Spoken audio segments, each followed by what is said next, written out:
Og nu, mine damer og herrer, puds skoene og ret ryggen. Der er nemlig royal besøg i X-Factor. Jeg hedder Dengel og er 16 år, og jeg skal bare kalde mig kongen, fordi det kalder mine venner mig. De kalder mig for kongen af Hundested, fordi jeg engang havde en blog på Facebook, som er kongen af Hundested.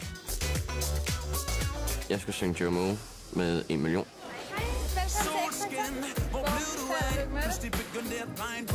Min største drøm, det er at flytte til USA og blive kendt for musikken. Flytte til USA og blive kendt for musikken. Jeg har et par yndlingsbukser, og det er de blå bukser, jeg er på i dag. Og dem er der heldig. Stille og roligt der. Smooth operator. Hej. Velkommen. Jo, tak. Hvad hedder du? Jeg hedder Dengel, men mine venner kalder mig som rent konge af Hundested. Konge af Hundested. Ja. Sådan der. Hvorfor? Du styrer det hele? Nej, det er fordi, jeg havde en blog på Facebook, som hed konge af Hundested. Men jeg gad den ikke mere. Var der damer i det? Der var damer i det. Hvad for noget? Ej, hvad pokker sker der nu. her? Helt klart. Var det derfor? Det var derfor. Sådan. Kan du synge? Ja. Du er meget en mand af få ord. Ja. Godt nok. Vi hører, hvad du kan. Ja. 7 cifre, når lyset skinner. Det er du, der klemmer, men jeg nødt at du ikke ser mig. I kærlighed er jeg gået for lidt, men jeg håber på, at jeg kan bygge et hjerte på dit. Solen skinner, hvor bliver du af? Så begynder det at regne på en juledag. Er du langt væk, kommer du tilbage. Kom tættere. Det er som knister. Mangler lidt gennemslagskraft. Der er nogle mennesker, som har en monoton måde at tale på.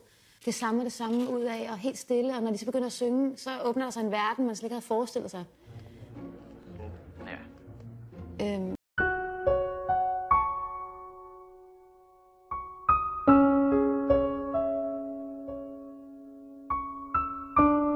Du synger fuldstændig på samme måde, som du taler. Det er meget en lang pølse, der kommer ud. Altså, hvis jeg skal være helt ærlig. Altså, det er som om, at det er grød, der bliver rørt rundt, ikke? Jeg fatter ikke en skid. Jeg er også en gammel idiot. Jeg siger nej. Og jeg siger også nej. Det bliver også snart for mig. Yes. Daniel. Du skulle have slået igennem. Halløj. Hej, skat. Du var god. Hvis vi kunne arbejde med den. Ikke? Vi kunne have gjort et eller andet. Lige nu, der føler jeg, at jeg er ret skuffet over min optræden. Men kan gik jo ikke videre. Næste år, skat. Så kan vi lave en gruppe. Daniel må altså abdicere fra X.